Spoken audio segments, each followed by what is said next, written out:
उधर बड़ी खबर आई टीएमसी सांसद महुआ मोइत्रा पर। संसद की एथिक्स कमेटी की रिपोर्ट संसद में पेश होने के बाद उनकी संसद सदस्यता रद्द करने की सिफारिश की गई और कमेटी की सिफारिश से जुड़े प्रस्ताव को ध्वनिमत से पारित कर लिया गया।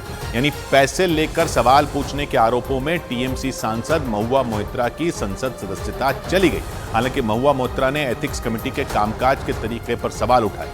महुआ मोइत्रा पर संसद में पैसे लेकर सवाल पूछने के आरोप बीजेपी सांसद निशिकांत दुबे ने लगाए थे, जिसके बाद एथिक्स कमेटी को मामले की जांच सौंपी गई थी।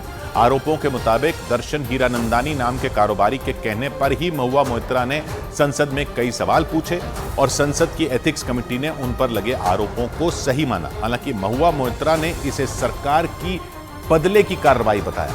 महुआ मोइत्रा पर कार्रवाई के बाद पूरा विपक्ष एकजुट दिखाई दिया और लोकसभा से निकलने के बाद संसद में लगी गांधी जी की प्रतिमा तक पहुंच गया। इस दौरान कांग्रेस अध्यक्ष सोनिया गांधी महुआ मोइत्रा के बिल्कुल साथ चलती हुई दिखाई दी। पूरा विपक्ष महुआ मोइत्रा को संसद से निकाले जाने के फैसले के विरोध में एकजुट दिखा। महुआ मोइत्रा की संसद सदस्यता खत्म करने से जुड़ा प्रस्ताव लोकसभा में ध्वनि मत से पारित हो गया। मेरे विचार में निर्णय हाँ वालों के पक्ष में प्रस्ताव स्वीकृत हुआ। हालांकि ये चर्चा सुबह से ही थी कि एथिक्स कमेटी की रिपोर्ट पेश होने के बाद महुआ मोइत्रा की संसद सदस्यता जा सकती है, लेकिन जब सुबह महुआ मोइत्रा संसद पहुंची तो उनके चेहरे पर कोई चिंता की लकीर नहीं दिखी। उनके चेहरे पर मुस्कान और आत्मविश्वास दिखा। जब नाश मनुष्य पर छाता है तो पहले विवेक मर जाता है। महुआ मोइत्रा पर संसद में सवाल पूछने के बदले एक कारोबारी से पैसे लेने के आरोप।